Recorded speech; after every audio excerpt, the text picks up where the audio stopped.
মই আজি খুবেই এক্সাইটেড, কিয়নো অহাকালি মই পুৱাতে সুদূৰ ডিবিৰ পৰা লাডাখলৈ বাইকেৰে যাত্ৰা আৰম্ভ কৰিম।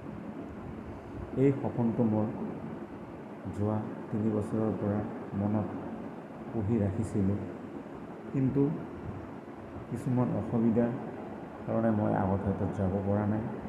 এই যাত্ৰাটো মই অহাকালি পুৱাৰ পৰাই আৰম্ভ কৰিম। মোৰ ফেচবুকত যিসকল সতীৰ্থ আছে, সেই সতীৰ্থসকলক মোৰ তৰফৰ পৰা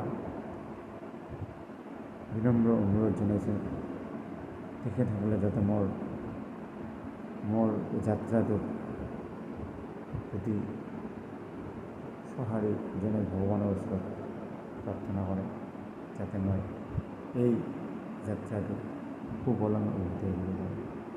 এই মোৰ ফেচবুক সতীৰ্থসকললৈ বিনম্ৰভাৱে অনুৰোধ।